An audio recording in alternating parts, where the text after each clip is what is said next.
Before we begin, make sure to smash that like button, subscribe to our channel, and click the notification bell for more amazing videos. Secrets uncovered after husband's vehicle is cleaned. She crouched and pulled open the door with a heave. The dark unit held the silhouette of a big object. It was covered in a tarp from what she could see, and underneath the tarp would be a car. She knew it shouldn't have been in there.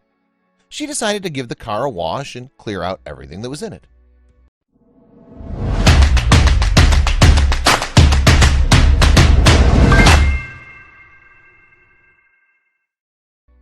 Lavona lived in Port Isabel, Texas. She'd been happily married to Charles for an entire 7 years. She married him after dating him for 3 years. They weren't well off. They had to work hard to support their baby Taylor, so much so that Lavona quit her job to look after her. Her husband seemed happy to financially support them. He'd done so before. Charles had been given many opportunities in his life. He had an education and got a good job after earning his degree. Lavona felt that her job was less adequate than this. She had always struggled to find a job while her husband got them so easily with his qualifications. He had always looked after her whenever she didn't have a job, and she loved him for that. Their relationship was solid as a rock, or at least Lavona thought so. Charles would always go off to spend his free time with his drinking buddies, and when he got back he never wanted to bring it up. But after 3 years of being married to one another, it felt that they'd barely seen each other. With Lavona working hard and Charles doing the same, plus seeing his mates, things did change once Taylor was born. Lavona understood that her husband really liked his private space away from her. They could have lived without each other, right? But Lavona would eventually find out that she knew very little about what Charles got up to in his free time. But once she got pregnant, Charles changed. He helped her out and was there for everything. But after 5 months, she found herself painting the nursery on her own. What changed? Even though Charles had stuck around a lot more in the first few months of her pregnancy, he lost interest and went back to his old habits. He got home at a late hour, not mentioning where he'd been.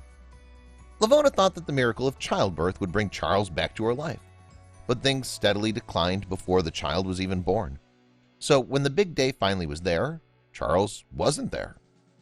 Lavona's midwife helped deliver the beautiful baby Taylor, but Charles couldn't be reached. He told her he was working. Things didn't change even after she gave birth. It had been a year and he was still as absent as ever. Lavona felt that she was a single mother, even if Charles was helping financially. But even that changed. She soon found that less and less money were available for the necessities like groceries and baby things. Where was all the money going? She'd never spent a dime on anything selfish. Charles had some answering to do. Charles was more than defensive when Lavona raised the important question. He said that he'd been taking extra days off to help himself de-stress. But where was he on those days off? He also snapped that if she didn't like the amount of money coming in, that she should try and make it herself. She felt her blood starting to boil. She felt so offended. If he hadn't mentioned that he was taking days off, he was surely lying about other things. Charles didn't seem to care that this upset her. She knew that they'd had to make some more money if they wanted to make ends meet. But soon more problems would arise. Lavona pulled out all the monthly statements and bills to their shared bank account to try and see where the money was going. She needed to see where she could cut costs, and if Charles wasn't willing to help, she'd have to make a plan herself. One item appeared again and again, a mysterious monthly debit order of $95 called Store 336. Did this have something to do with her husband's strange behavior? Lavona was about to find out. Lavona called the bank to trace the mysterious debit order, and they were able to give her some vital information. The $95 was going to a company called Store It, and it was located near South Bay. All it took was a quick Google and a phone call. Lavona had completely forgotten about the storage unit Charles had inherited from his father all those years ago. She'd never been inside, and she'd assumed that Charles had forgotten about it too, and that the key was long gone. How very wrong she was. Lavona knew it was a long shot, but maybe there were items inside the storage unit that she could sell to keep them afloat, even if it was just another month or two. Maybe she could gather enough money to pay for a nanny for Taylor, and she could use the extra breathing room to look for a part-time job. But first things first, she needed to know what was inside the unit. Lavona bundled Taylor into the car and drove to the storage facility the very same day. She didn't have the key, but she had the payment reference for storage unit 336. She explained to the company's manager that the key was lost. After all, they'd completely forgotten about the old storage unit. But the manager just shook his head, puzzled. "We don't keep tenant keys on the property for security reasons, so I can't let you in." Lavona's face fell. "But I know Charles well," he continued. "He had your key on Monday." "Wait, what?" Lavona stammered. Charles hadn't said a word to her about the storage unit. In fact, he hadn't brought it up since he inherited it, and that was 7 years ago. "If you need a copy, I can bring it to you tomorrow," the manager said, seemingly oblivious to Lavona's stricken face. Lavona resolved to pull herself together. She needed to get to the bottom of this. She put on her fakest, widest smile and replied, "Thank you, that'd be great." Lavona hardly slept at all that night. Charles had crept in at some late hour as usual and was sleeping soundly beside her. She lay awake, wondering what could be in that storage unit that her husband didn't want her to know about. The clock rolled over to 4:55 a.m. and Lavona sighed. The birds began chirping their dreaded morning call. Taylor started crying, like clockwork, so she got up.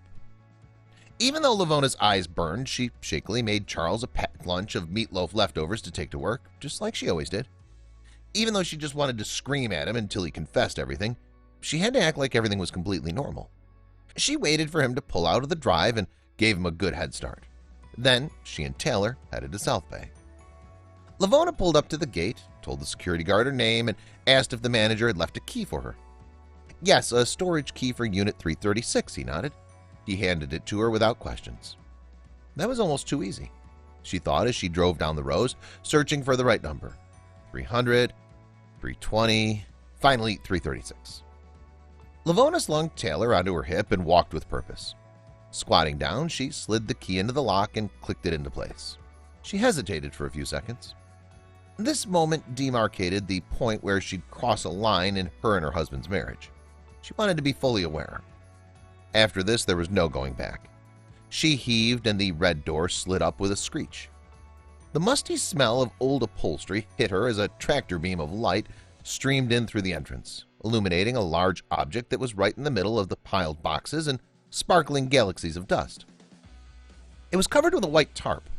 She strode inside and flung the covering off to reveal an old car. Her heart began to pound with excitement. Was this the answer to all of her problems?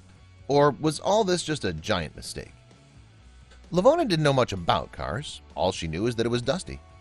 Taylor was growing niggly, so she bounced him up and down while she walked around it, trying to peer inside for clues. From what she could tell from looking in the dirty windows, someone had been inside this car recently. Through the dust, she could make out a bright green lunchbox and a brown A3 folder sitting on the passenger seat. Her heart dropped. Lavona hadn't really wanted to believe that her husband had hidden something like this from her. If they had an old car to sell, why hadn't he told her? He knew that they were a month or two away from being evicted, yet he said nothing. A sharp swell of anxiety had begun to well in Lavona's chest. Could this be something to do with an affair? But then, why not meet at a hotel? Why here? Her gut and a creeping feeling told her something else was going on.